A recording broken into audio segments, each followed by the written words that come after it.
नमस्कार, मी पंजाब डक. तर आजपासूनचा खास करून महाराष्ट्रातल्या शेतकऱ्याला अंदाज देणार आहे की सगळीकडे राज्यभर ऊन पडलंय, पण आता नेमकं काय झालं, शेतकऱ्याचं सोयाबीनचं पीक काढणी चालू आहे, उडीद काढणी चालू आहे. मग तर राज्यातल्या सर्व शेतकऱ्याला सांगू इच्छितो की तुम्ही काय करा की म्हणजे सांगायचं झालं तर आपण सुरुवातीला काय करू, उत्तर महाराष्ट्राकडे घेऊ.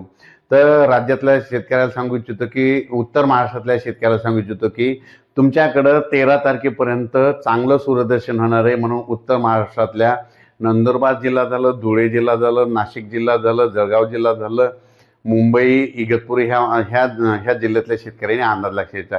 पण याच्यानंतर राज्यात परत पाऊस कधी येणार आहे, तर राज्यात सर्वात महत्त्वाचं की सर्व शेतकऱ्यांना सांगू इच्छितो की राज्यात हे खास करून अंदाज कशामुळे देत आहे काय की की खास करून मराठवाडा आणि पश्चिम महाराष्ट्रातल्या शेतकऱ्याला एक अंदाज देणार आहे.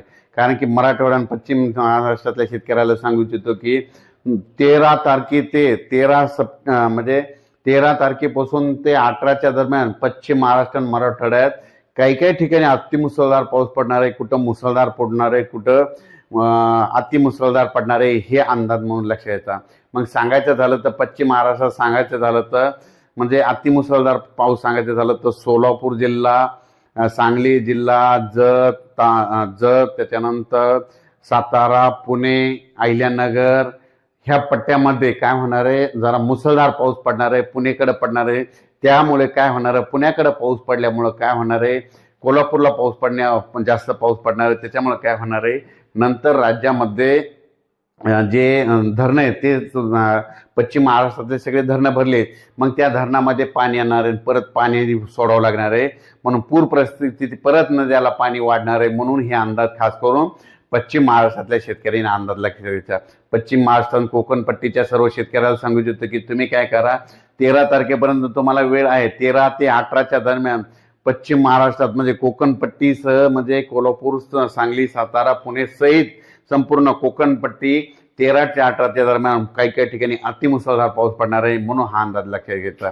पण मराठवाड्यातल्या शेतकऱ्याला सांगू इच्छितो की 10ला पाऊस काय होणार आहे, हे सोलापूर जिल्हा, धाराशिव जिल्हा, लातूर जिल्हा, नांदेड जिल्हा, परभणी जिल्हा, बीड जिल्हा, हिंगोली जिल्हा, यवतमाळ जिल्हा ह्या पट्ट्यात, त्याच्यानंतर चंद्रपूर, वर्धा, नागपूर, भंडारा, गोंदिया, अमरावती ह्या पट्ट्यामध्ये काय होणार आहे, 10ला परत पाऊस वाढणार आहे. त्याच्यानंतर काय होणार आहे, 11 पासून तो पाऊस आणखीन थोडा पुढे सरकणार आहे. त्याच्यानंतर 12च्या नंतर परत काय होणार आहे की 12 नंतर परत सोलापूर जिल्हा, धाराशिव जिल्हा, लातूर जिल्ह्याच्या मध्ये हे तेलंगणा कर्नाटक बॉर्डरच्या ह्या साईडच्या जिल्ह्यामध्ये सगळीकडे 12च्या नंतर आणखी. आणि मात्र 13ला मात्र ते पावसाचा आणखीन जोर वाढणार आहे. 13च्या नंतर पाऊस काय होणार, परत पुढे सरकणार आहे. मग तो पाऊस काय होणार आहे, सोलापूर जिल्ह्यामध्ये 13 ते 18च्या दरम्यान सोलापूरकडल्या शेतकऱ्यांनी अंदाज लक्षात घ्यायचा. तुम्ही ज्वारीची पेरणी करा. बऱ्याच शेतकऱ्याचे फोन आले, ज्वारीची पेरणी करा का. तुम्हाला एक सांगू इच्छितो की थांबा, कारण की तुमच्या सोलापूर जिल्ह्यामध्ये 13 ते 18च्या दरम्यान अतिमुसळधार पाऊस पडणार आहे. म्हणून हे अंदाज सोलापूर जिल्ह्यातल्या शेतकऱ्यांना लक्षात घ्यायचा. लातूर जिल्ह्यातल्या शेतकऱ्याला सांगू इच्छितो की 13 ते 18च्या दरम्यान ज्वारीची पेरणीची घाई करू नका, कारण की 13 ते 18च्या दरम्यान अतिमुसळधार पाऊस लातूर जिल्ह्यामध्ये काही ठिकाणी पडणार आहे. म्हणून हा अंदाज लातूरकरांना लक्षात द्यायचा. नांदेडकरांनी लगेच लक्षात घ्यायचं की नांदेडकरचं 11 तारखेपासूनच जोराचा पाऊस सुरू होणार आहे. म्हणून 10ला खरं तर 10 तारखेपासूनच नांदेडला आज देखील 9ला देखील पाऊस सुरू होणार आहे. म्हणून नांदेडच्या शेतकऱ्यांनी हा अंदाज लक्षात घ्यायचा. त्याच्यानंतर यवतमाळ जिल्ह्यातल्या शेतकऱ्यांनी आजच यवतमाळ जिल्ह्यामध्ये बऱ्याच ठिकाणी मध्यरात्री 2-3च्या दरम्यान बऱ्याच ठिकाणी यवतमाळकडे देखील पाऊस येणार आहे. म्हणून हे अंदाज लक्षात घ्यायचा. त्याच्यानंतर तुम्हाला सांगू इच्छितो की पूर्व विदर्भामध्ये चंद्रपूर, गडचिरोली, वर्धा, नागपूर, भंडारा, गोंदिया, अमरावती ह्या पट्ट्यामध्ये काय होणार आहे, म्हणजे 12 तारखेपासूनच तिकडे पावसाला सुरुवात होईल. म्हणून हे अंदाज लक्षात येतात. म्हणजे 9, 10, 11, 12ला हे पाऊस ह्या पट्ट्यामध्ये राहणार आहे. पण त्याच्यानंतर 13 ते 18च्या दरम्यान तुम्हाला सांगू इच्छितो की कर्नाटकला देखील खूप अतिमुसळधार पाऊस पडणार आहे. तेलंगणाला अतिमुसळधार पाऊस पडणार आहे. कर्नाटकमध्ये विजयपूर झालं, बेळगाव झालं, बागलकोट, कुलबुर्गी ह्या पट्ट्यामध्ये अतिमुसळधार पाऊस पडणार आहे. त्याच्यामुळे सांगलीला देखील अतिमुसळधार काही काही भागाला पाऊस झोडपून काढणार आहे, काही जिल्ह्याला झोडपून काढणार आहे. सांगलीकरांनी हा अंदाज लक्षात घ्यायचा. कोल्हापूर जिल्ह्याला देखील अतिमुसळधार काही काही भागात पाऊस पडणार आहे. म्हणून कोल्हापूरच्या जनतेने हा अंदाज लक्षात घ्यायचा. 13 ते 18च्या दरम्यान कुडाळकडे देखील अतिमुसळधार पाऊस पडणार आहे, म्हणून कुडाळ भागातल्या शेतकऱ्यांनी अंदाज लक्षाचा. सातारा पुणेकडे खूप पाऊस पडणार आहे, म्हणजे सातारा पुणेच्या शेतकऱ्यांनी 13 ते 18च्या दरम्यान 13 ते सप्टेंबर ते 18 सप्टेंबरचा अंदाज लक्षात घ्यायचा.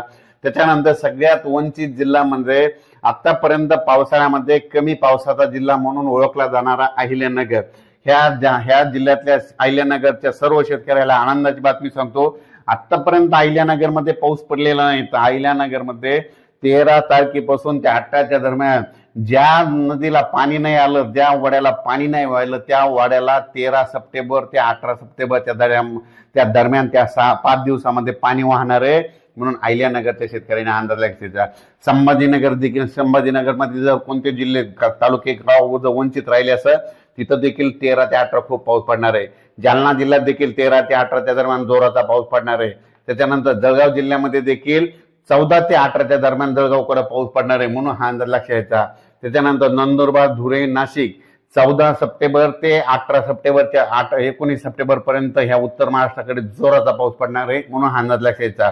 त्याच्यानंतर इगतपुरी, नाशिक, कल्याण, मुंबई, पालघर, मुंबईच्या जनतेने सतर्क राहायचं, कारण की मुंबईकडे देखील 14 सप्टेंबर ते 18 सप्टेंबर तर मुंबईच्या जनतेने देखील 14 ते 18च्या दरम्यान पाऊस येणार आहे. मुंबईकडे काही काही ठिकाणी अतिमुसळधार पाऊस पडणार आहे, कुठं रिमझिम पडणार आहे, म्हणून हा अंदाज लक्षात. मुंबई, जुन्नर म्हणजे पुणे जुन्नर भाग हे सगळीकडं, त्याच्यानंतर संगमनेर ह्या सगळ्या पट्ट्यामध्ये सांगायचं झालं तर पाऊस म्हणजे सगळीकडे 14 ते 18च्या दरम्यानचा पाऊस पडणार आहे, म्हणून खास करून हा सगळ्यांनी लक्षात घ्यायचा. त्याच्यानंतर हे पाऊस काय होणार आहे, कर्नाटककडे पडणार असल्यामुळे तिकडे देखील पाऊस पडणार आहे, इकडे देखील राहणार आहे, म्हणून राज्यात चांगला पाऊस राहणार आहे, म्हणून हा अंदाज सर्व शेतकऱ्यांना लक्षात घ्यायचा. त्याच्यानंतर विदर्भामध्ये सांगायचं झालं तर बुलढाणा जिल्हा, अमरावती जिल्हा, जळगाव जिल्हा, वाशिम जिल्हा, हिंगोली जिल्हा, जालना जिल्हा, संभाजीनगर, हे जळगाव जिल्हा, हे संपूर्ण मध्ये सगळीकडे 14 ते 18च्या दरम्यान सगळीकडे मग राज्यात पाऊस सुरू होणार आहे. पण सुरुवात काय होणार आहे म्हणजे आज 9 तारखेला फक्त सुरुवात होणार आहे इकडं नांदेड इकडल्या भागामध्ये, नांदेड, उमेरखेड, इकडं नायगाव त्या परिसरामध्ये नांदेड जिल्ह्यामध्ये सुरुवात आज थोडी 9ला होणार आहे. 10ला पाऊस थोडा पुढे सरकणार आहे, 11ला पुढे सरकणार आहे, 12ला देखील 5-6 जिल्ह्यातच जाणार आहे, मात्र 13ला आणखीन तो पुढे सरकणार नाही. मात्र 14 ते 18चा मात्र राज्यात सगळीकडे वेगवेगळ्या भागात जोराचा पाऊस पडणार आहे, म्हणून हा अंदाज लक्षात घ्यायचा.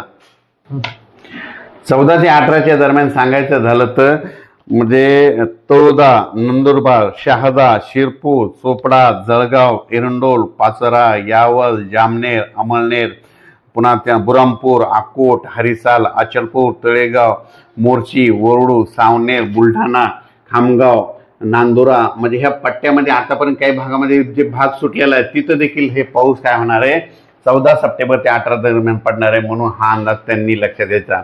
म्हणजे सांगायचं झालं तर राज्यात चांगला पाऊस पडणार आहे, म्हणून सोलापूरचे शेतकरी ज्वारी पेरण्यासाठी मला फोन लावत होते, त्यांना तुम्ही थांबलेले बरं राहील, हे 18च्या नंतर ज्यावेळेस पाऊस जाईल त्यावेळेस मग तुम्ही पेरणी करायला काही हरकत नाही.